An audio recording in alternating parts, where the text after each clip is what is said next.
Assalamualaikum warahmatullahi wabarakatuh. Kembali lagi di video kali ini. Video ini lanjutan dari video yang kemarin yang membahas tentang contoh soal dan pembahasan tes kepribadian atau tes manajerial. Nah, tidak berlama-lama, mari kita tonton kelanjutan dari pembahasan soalnya. Silahkan simak sampai selesai. Nomor 1. Bagi saya, kelemahan merupakan A. Isyarat tegas bahwa saya harus berhenti. B. Justru meningkatkan ketangguhan saya untuk mencoba sesuatu dengan lebih baik. C. Sering menjatuhkan mental saya. D. Hal yang saya upayakan untuk tidak mengurangi semangat saya. E. Mungkin ada unsur kekeliruan dari anggota tim saya. Nah, tipe soal seperti ini lebih mengarah kepada pengembangan diri. Bagaimana kita mengatasi kelemahan yang kita miliki, atau bagaimana kita menghadapi kegagalan yang telah kita alami. Nah, mari kita bahas jawabannya dari poin yang paling tinggi. Ya, poin 5 jatuh pada pilihan B, yaitu adalah solusi yang paling tepat untuk kita mengatasi kelemahan, yaitu mencoba untuk lebih baik lagi. Untuk yang poin 4 ada pada pilihan D, hal yang saya upayakan untuk tidak mengurangi semangat saya. Ini juga benar, namun tidak ada kejelasan upaya apa yang dilakukan. Poin 3 itu ada pada jawaban C, sering menjatuhkan mental saya. Memang tidak bisa dipungkiri, salah satu penyebab kegagalan adalah kelemahan, sehingga sering menjatuhkan mental kita. Namun ini tidak ada upaya yang kita lakukan. Poin 2 itu ada pada jawaban A, isyarat tegas bahwa saya harus berhenti. Ini kurang tepat. Walaupun kita mengalami kegagalan karena kelemahan tadi, kita harus tetap mencoba untuk menjadi lebih baik. Poin yang terakhir adalah jawaban E. Mungkin ada unsur kekeliruan dari anggota tim saya. Ini kurang tepat, melemparkan kesalahan atau kelemahan kita kepada orang lain. Kita lanjut ke soal nomor 2. Menurut Anda, mementingkan kepentingan umum adalah A. Melihat skala prioritas kepentingan. B. Melihat budi kebaikan yang pernah kita terima dari orang lain. C. Membantu dengan tulus kepada yang membutuhkan. D. Kebaikan. E. Perbuatan yang perlu ditanamkan sejak dini. Nah, bagaimanakah jawaban yang paling tepat? Mari kita bahas jawabannya. Soal seperti ini adalah tipe soal pelayanan publik. Nah, jadi bagaimana cara kita melayani kepentingan umum dengan baik, dan pilihan yang paling tepat adalah yang C, membantu dengan tulus kepada yang membutuhkan, yaitu sangat tepat. Namun, poin 4E, perbuatan yang perlu ditanamkan sejak dini. Ini juga benar. Namun coba kita perhatikan perbedaan C dengan E. Kalau C itu jelas kepada siapa kita memberikan pelayanan, nah yaitu kepada yang membutuhkan. Kalau E itu yang kita lakukan kepada siapa, karena ini soalnya tentang pelayanan publik, yaitu kepentingan umum. Jadi E itu lebih rendah nilainya daripada yang C. Untuk poin yang 3 itu pada jawaban D, kebaikan. Ya, jelas mementingkan kepentingan umum adalah kebaikan. Namun ini pilihan yang sederhana sekali. Jadi poinnya hanya 3. Untuk poin yang 2 jatuh pada pilihan yang A, melihat skala prioritas kepentingan. Ini juga kurang tepat. Jadi poinnya hanya 2. Yang terakhir adalah B, melihat budi kebaikan yang pernah kita terima dengan orang lain. Artinya perbuatan ini kurang ikhlas. Nah, beda dengan yang paling tepat tadi, tulus membantu yang membutuhkan. Kita lanjut ke soal nomor 3. Jika Anda mendapatkan suatu pekerjaan yang bayarannya sangat besar, maka Anda akan A. Bertanggung jawab dalam melakukan pekerjaan Anda. B. Lebih bersemangat. C. Takut. D. Merasa terharu. E. Biasa saja. Mari kita bahas jawabannya. Poin 5 itu ada jawaban A. Bertanggung jawab dalam melakukan pekerjaan Anda. Ya, tentu ini adalah yang paling sempurna. Karena Apakah bayarannya itu besar atau kecil? Jika sudah menjadi pekerjaan kita, maka kita harus bertanggung jawab. Poin 4 itu B, lebih bersemangat. Ya, karena bayarannya sangat besar, kita lebih bersemangat. Untuk poin 3 itu D, merasa terharu. Ini juga benar, namun lebih rendah dari yang lebih bersemangat tadi. Karena merasa terharu tidak akan berefek kepada pekerjaan kita jika kita tidak semangat. Untuk yang poin 2 adalah E, biasa saja. Poin yang satu itu C, takut. Kita lanjut ke soal nomor 4. Menurut saya, orang tua saya sukses dalam bekerja dan berkarya karena A. Mereka menempuh berbagai rintangan untuk mencapai kesuksesan. B. Mereka berusaha keras dalam hidupnya untuk sukses. C. Mereka mendapatkan kesempatan dan fasilitas sehingga bisa sukses. Yang D. Mereka adalah pribadi yang patut dicontoh. E. Mereka orang yang sangat beruntung dan membuat anaknya bangga. Nah, manakah jawaban yang paling tepat? Mari kita bahas jawabannya.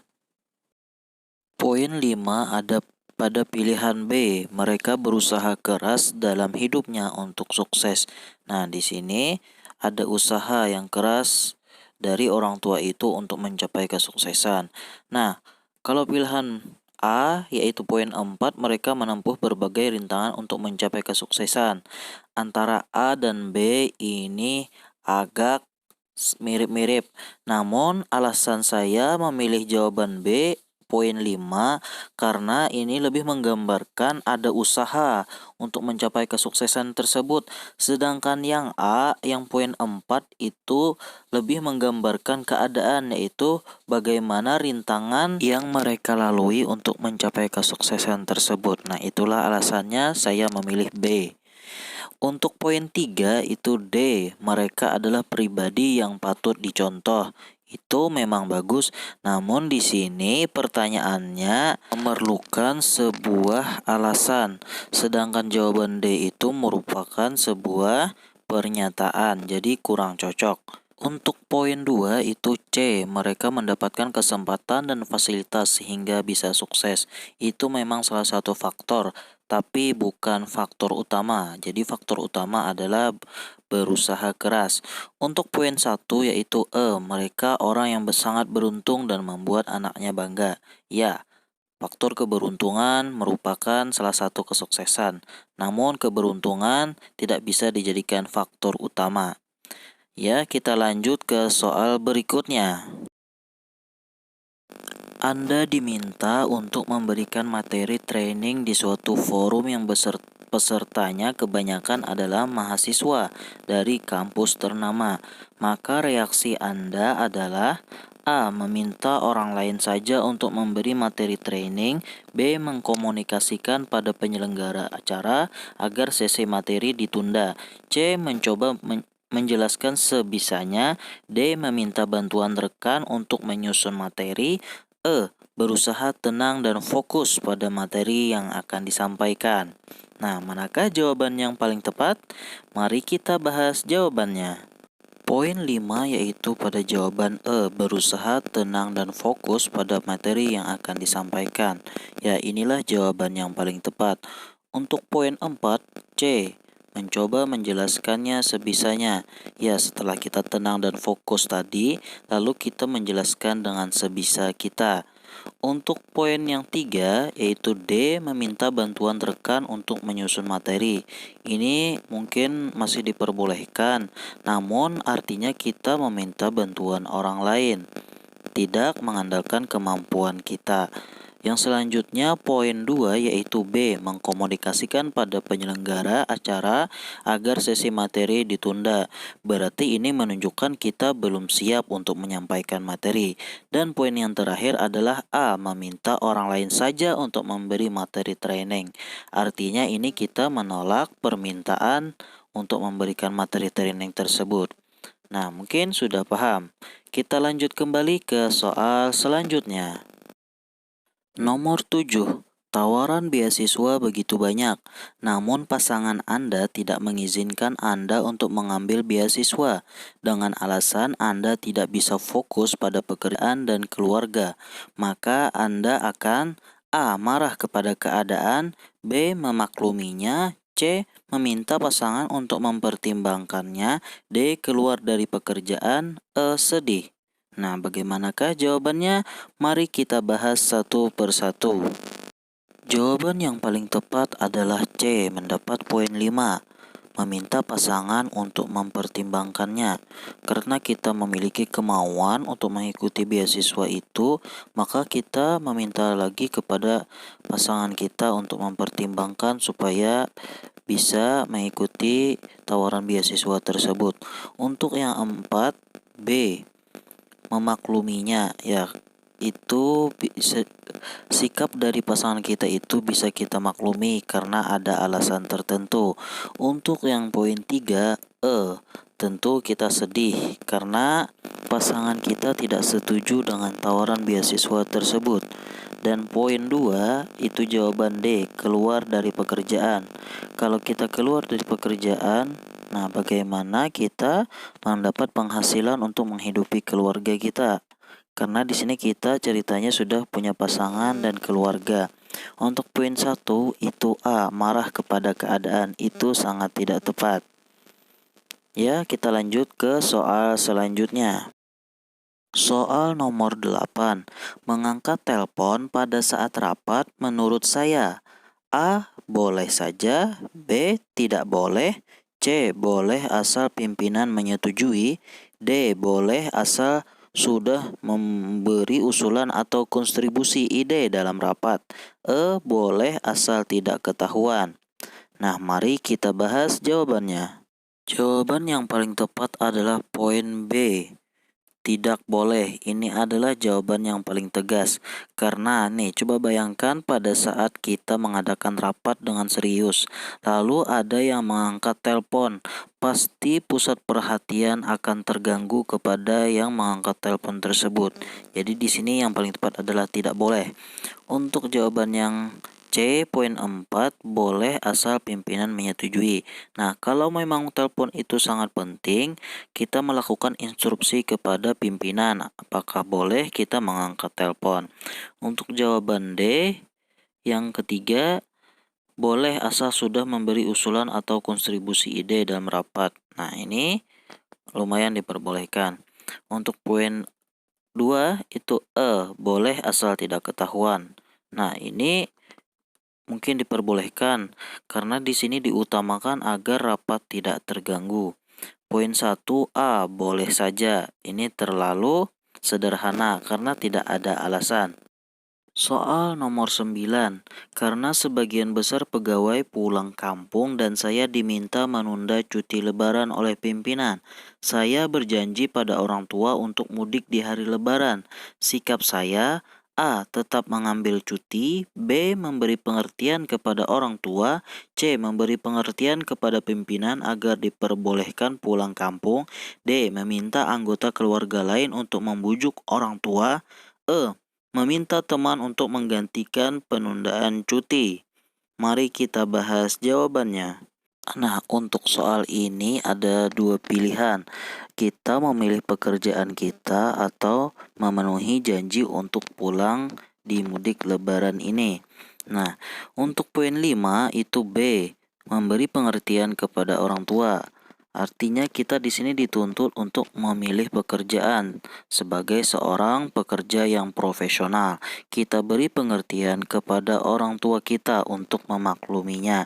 Kecuali ini kasusnya misalkan orang tua keadaannya sangat genting sehingga mengharuskan kita pulang, maka kita pilihlah untuk pulang. Nah, untuk jawaban D, poin 4, meminta anggota keluarga lain untuk membujuk orang tua. Artinya intinya sama, untuk membujuk orang tua memaklumi kita. Poin 3, C, memberikan pengertian kepada pimpinan agar diperbolehkan pulang kampung. Di sini kita yang dituntut untuk membujuk pimpinan agar boleh pulang kampung. Untuk poin 2, meminta teman untuk menggantikan penundaan cuti. Ini artinya kita melibatkan orang lain. Yang poin 1, A tetap mengambil cuti. Berarti kita menolak permintaan dari pimpinan kita. Kita lanjut ke soal yang nomor 10, soal terakhir. 10. Anda adalah ketua bidang kewirausahaan di sebuah organisasi. Pada suatu saat Anda ditegur oleh pimpinan karena ada program-program yang belum terlaksana sampai pada akhir periode kepengurusan. Maka yang akan Anda lakukan adalah A. Mencari alasan agar tidak dimarahi. B. Menerima resiko. C. Meminta maaf pada jajaran pengurus. D. Segera mengurus kelanjutan programnya. E. Mengatakan bahwa hal yang harus Anda kerjakan sangat banyak. Nah, manakah jawaban yang paling tepat? Mari kita bahas jawabannya. Jawaban yang paling tepat adalah D. Segera mengurus kelanjutan programnya. Nah, di sini kita ketika sudah melakukan kesalahan, maka kita harus memperbaikinya dengan bertanggung jawab. Selanjutnya poin 4C. Kita juga harus meminta maaf pada jajaran pengurus atas apa yang kita perbuat. Nah, untuk poin 3B, menerima resiko sebagai tanggung jawab kita. Poin 2 yaitu mengatakan bahwa hal yang harus Anda kerjakan sangat banyak. Untuk poin yang terakhir adalah A, mencari alasan agar tidak dimarahi. Sampai di sini dulu pembahasan soal kali ini. Semoga kalian bisa memahaminya dan kalian diluluskan pada tahun ini. Wassalamualaikum warahmatullahi wabarakatuh.